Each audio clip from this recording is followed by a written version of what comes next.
प्यारे बच्चों, आइए बात करते हैं कैपेसिटी की या कैपेसिटेंस की। कैपेसिटी ऑफ ए कंडक्टर और a device is its ability to store electric charge. कोई डिवाइस कितना इलेक्ट्रिक चार्ज स्टोर कर सकती है, वो होती है उसकी कैपेसिटी। अब जब हम चार्ज देते हैं किसी कंडक्टर को तो उसका पोटेंशियल इंक्रीज होता है।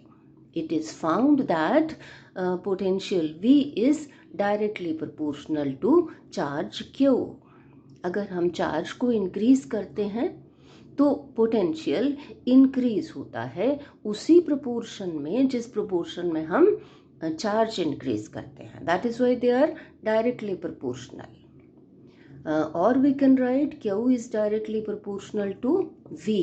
प्रोपोर्शनेटली साइन को हटा करके हम कांस्टेंट इंट्रोड्यूस करते हैं C। C is the capacity of the conductor.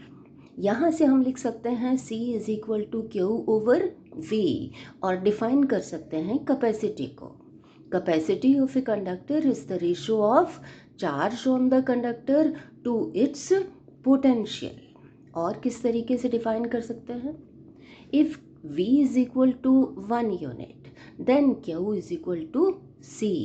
That is, the capacity of a conductor is defined as the amount of charge required to raise its potential by unity or 1 unit. चलिए SI unit की बात करते हैं।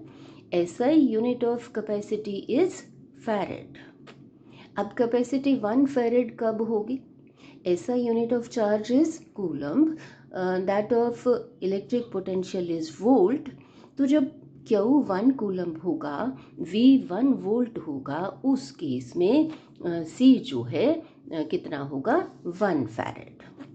सो 1 farad is equal to 1 coulomb over 1 volt define कर सकते हैं।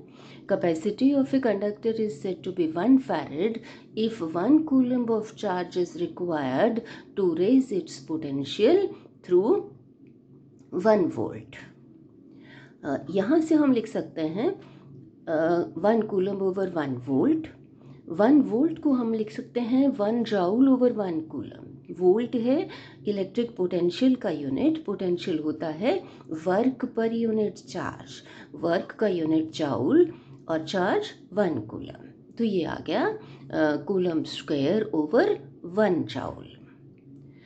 देखिए, joule तो कन्वीनियंट यूनिट है वर्क का या एनर्जी का, लेकिन कूलम काफ़ी बड़ा यूनिट है, हम ये जानते हैं। और यहाँ तो कूलम स्क्वायर इन्वॉल्व है, तो कैपेसिटी काफ़ी बड़ा यूनिट है। 1 फैरेड जो है वो काफ़ी बड़ा यूनिट है कैपेसिटी का। कैसे समझें कितना बड़ा यूनिट है? आप अंदाज़ा लगा सकते हैं इस बात से कि capacity of A spherical conductor whose radius is equal to 1500 times the radius of the earth is 1 farad। तो 1 farad काफ़ी बड़ा यूनिट है। Smaller units are used like 1 microfarad and 1 picofarad। 1 microfarad is equal to 10 to the power minus 6 farad and 1 picofarad is equal to 10 to the power minus 12 farads। चलिए dimensions लिख लेते हैं। C is equal to Q over V। V की जगह हम लिख सकते हैं work per unit charge W over Q। तो ये आ गया Q स्क्वायर ओवर W। ठीक वैसे ही जैसे यहाँ हमने यूनिट्स में लिखा था। चार्ज क्या होता है?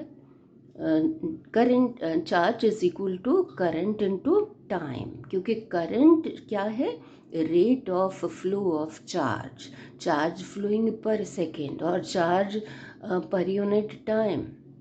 तो charge is equal to I into T.